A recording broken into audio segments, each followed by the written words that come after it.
Hello and welcome to the commerce at home. आज हम लोग पढ़ने वाले हैं नेशनलाइजेशन ऑफ बैंक, बैंकों का राष्ट्रीयकरण। बैंकों का राष्ट्रीयकरण।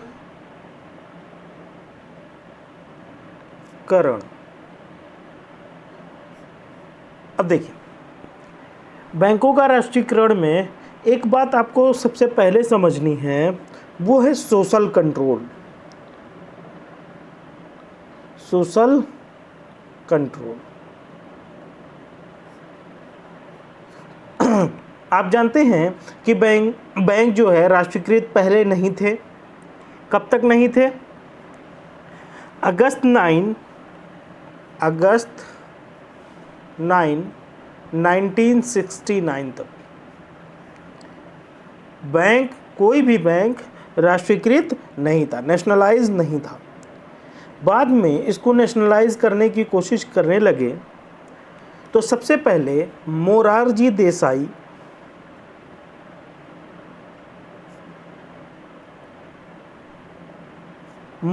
देसाई जी जो डेप्यूटी प्राइम मिनिस्टर और फाइनेंस मिनिस्टर थे, उन्होंने सबसे पहले ये ऑफर किया कि सोशल कंट्रोल होना चाहिए बैंकों का। मतलब बैंक ऐसे काम करने चाहिए जो सिर्फ जनता के हित में हो, सिर्फ जनता के हित में हो। और नेशनलाइजेशन का मतलब क्या होता है? नेशनलाइजेशन का मतलब जो होता है, आप समझ लीजिए कि मान लो कोई कंपनी है, इसमें सारे शेयर होल्डर किसी इंडिविजुअल, किसी प्राइवेट कंपनी के हैं। इसके सारे शेयर जिसके पास होंगे वही मालिक होगा। अब इसके सारे शेयर को लेकर पब्लिक सेक्टर को दे देना, पब्लिक सेक्टर मतलब गवर्नमेंट को दे देना, ये कहलाता है नेशनलाइजेशन। ठीक है, कि प्राइवेट सेक्टर से किसी कंपनी को पब्लिक सेक्टर बना देना, ये कहलाता है नेशनलाइजेशन। मतलब बैंकों का जब ऐसे प्राइवेट से पब्लिक किया गया तो उसको क्या बोला गया? Nationalisation of bank. ठीक है, उसके बाद सबसे पहले जो नेशनलाइजेशन हुआ वो कब हुआ? अगस्त 9 1969 को, जब 14 बड़े बैंक को नेशनलाइज किया गया। उसके बाद जो है अप्रैल 15 1980 को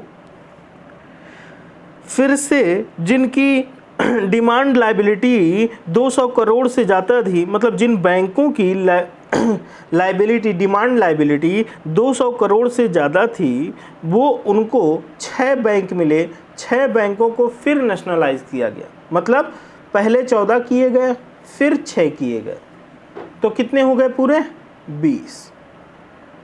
फिर उसके बाद क्या हुआ? इस वक्त 19 नेशनलाइज बैंक है इंडिया में, 19, जिसमें से 2 बैंक आपस में मर्ज हो गए। कौन कौन से बैंक?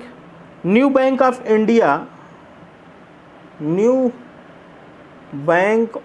इंडिया वो मर्ज हो गया था पीएनबी से, पंजाब नेशनल बैंक से।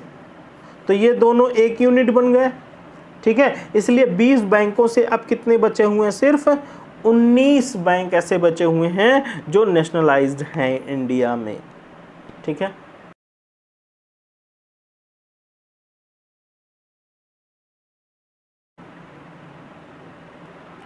आइए देखते हैं meaning of nationalisation. It refers to transfer of ownership and management of banks. बैंकों के अधिकार और उसका प्रबंध जो है ट्रांसफ़र कर देना, मतलब हस्तांतरित कर देना, फ्रॉम प्राइवेट इंडिविजुअल्स या शेयर होल्डर्स। मतलब जो भी आदमियों के पास उसका अधिकार था पहले, जो भी शेयर होल्डर्स के पास उनका अधिकार था पहले, मतलब उन बैंकों का अधिकार जिसको नेशनलाइज किया गया, ठीक है, उससे उठाकर पब्लिक सेक्टर को दे देना। पब्लिक अथॉरिटीज़ मतलब भैया पब्लिक सेक्टर ऐसे सेक्टर कहलाते हैं बेटा जो सिर्फ जनता के भले के लिए काम करते हैं। जनता के भले के लिए काम करते हों। उनका मेन मोटिव प्रॉफिट कमाना नहीं होता, बल्कि जनता को सेवाएं प्रदान करना होता है। तो पब्लिक सेक्टर गवर्नमेंट की सेक्टर कहलाती हैं। जो गवर्नमेंट किसके लिए होती है भैया? जनता के लिए होती है, जनता को सेवा प्रदान करती है। तो जनता जो है सरकार के हाथ में कर देना, सारा अधिकार, सारा प्रबंध ट्रांसफ़र कर देना प्राइवेट से उठा कर किसको? Public sector. ठीक है, यही होता है नेशनलाइजेशन की मीनिंग। जो 20 बैंकों के अधिकार को लेकर प्राइवेट सेक्टर से लेकर पब्लिक सेक्टर को दे दिए गए, वही कहलाए नेशनलाइजेशन ऑफ बैंक्स। ठीक है,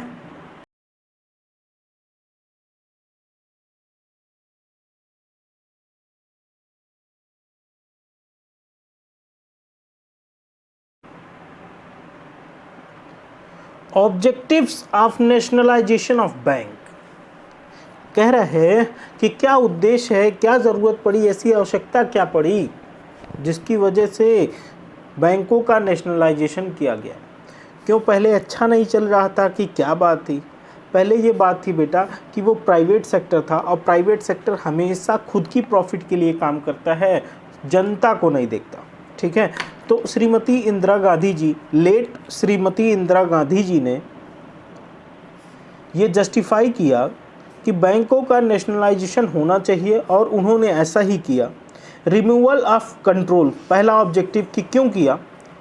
removal of control of few businessman and industrialist over bank commanding huge resources. Resources का यहाँ सीधा मतलब है कि ज़्यादा कैपिटल। ठीक है, कुछ बिजनेसमैन इतने बड़े थे या इंडस्ट्रियलिस्ट थे जिनके पास बहुत सारा पैसा था और वो कंट्रोल करते थे पूरी इकनॉमी को। ठीक है, तो उनके हाथों से कंट्रोल को हटाने के लिए उन्होंने बैंकों को नेशनलाइज किया। ठीक है, provision of adequate credit for hitherto neglected agriculture and small scale industries and exporters. ठीक है, उन्होंने ऐसा प्रावधान कुछ बनाया जिससे नेग्लेक्टेड एग्रीकल्चरल मतलब खेतीबाड़ी करने वाले किसान लोगों को, छोटे बिजनेसमैन या छोटी इंडस्ट्रीज जो फैक्ट्री वगैरह चलती हैं, और एक्सपोर्ट करने, निर्यात करने को बढ़ावा देने के लिए encouragement to new class of entrepreneur instead of big businessman. बड़े बिजनेसमैन को छोड़कर उन्होंने और छोटे छोटे न्यू क्लास ऑफ एंटरप्रेन्योर्स मतलब छोटे बिजनेसमैन को भी चांस देने की कोशिश करी, और यहाँ से छोटे बिजनेस का उद्गम होता है। छोटे बिजनेस यहाँ तक लोग ज़्यादा नहीं करते थे, एंटरप्रेन्योर नहीं होते थे। Giving professional bent to bank management by replacement of selfish directors maintaining bank in their own interest. अभी लास्ट वीडियो जो हमने पढ़ी थी उसमें मैंने बताया था कि कुछ डायरेक्टर्स, कुछ मैनेजर्स ऐसे होते थे जो उन लोगों को लोन दे देते थे जहां से उनको सिर्फ फ़ायदा होता था, दूसरों को नहीं होता था। और उन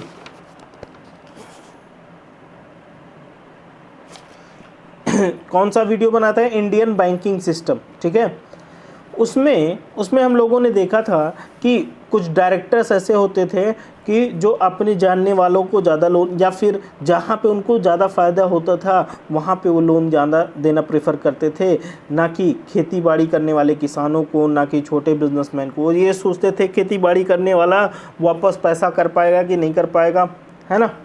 provision for adequate trade staff, उन्होंने ऐसा प्रावधान बनाया कि कुछ ट्रेंड स्टाफ होंगे, मतलब काम करने वाले अच्छे होंगे। Reasonable terms of service of to bank staff so as to make them real servant of the public. और ऐसे लोगों को उन्होंने हायर किया जो पब्लिक के लिए काम करें, सेल्फ इंटरेस्ट के लिए काम ना करें, खुद के फ़ायदे के लिए ना करें। Carrying the banking to hither to unbanked या अंडर बैंक्ड एरियाज़, भैया वहाँ तक बैंकिंग सर्विसेज प्रोवाइड करने की कोशिश करी जहाँ कम बैंक थे या बिल्कुल बैंक नहीं थे। मतलब गांव देहात के एरिए में, ऐसी जगहों पे जहाँ पे बिल्कुल बैंक नहीं होते हैं, वहाँ तक बैंक पहुँचाने की कोशिश करी। ठीक है, to minimise regional imbalance and avoid lopsided development. Regional imbalance जो था, मतलब पहले आपने देखा होगा बंगाल एरिया सबसे ज़्यादा डेवलप था क्योंकि सबसे पहले इंडिया की कैपिटल उधर थी, फिर मुंबई साइड का एरिया, अब दिल्ली साइड का, तो रीजनल इम्बैलेंस है। रीजनल इम्बैलेंस था भी, थोड़ा बहुत अभी भी है। एक एक एरिया में ज़्यादा प्रोग्रेस होने लगती है तो उधर ज़्यादा काम बढ़ने लगता है, ठीक है। उसी चीज़ को ख़त्म करने की कोशिश करी थी उन्होंने, to inculcate banking habits amongst the masses, और लोगों में बैंकिंग की हैबिट पैदा करने की कोशिश करी, ठीक है। उसके बाद पहले तो यहाँ 14 बैंक नेशनलाइज हुए, उसके बाद 6 बैंक और नेशनलाइज हुए। उसकी वजह यहाँ पे लिखा है, the 4 main reasons were advanced for take over 6 bank. बाद में जो 6 बैंक फिर से नेशनलाइज किए गए। व्हेन नेशनलाइजेशन वाज इंट्रोड्यूस इन 15 अप्रैल 1980 में जब दोबारा नेशनलाइजेशन हुआ, उस टाइम पे उन्होंने क्या किया, क्यों ऐसा किया, to meet progressively and serve better the development need. मतलब जिस तेज़ी से प्रोग्रेस कर रहा था उस प्रोग्रेस को बनाए रखने के लिए और उससे अच्छा करने के लिए, डेवलपमेंट उससे अच्छा करने के लिए या डेवलपमेंट करने के लिए जो ज़रूरत थी उस चीज़ को पूरा करने के लिए उन्होंने ऐसा किया। To promote welfare of the people in conformity with the policy of the state. भैया promote welfare of the people, लोगों की, जनता की भलाई के लिए। To accelerate the implementation of the 20 point program।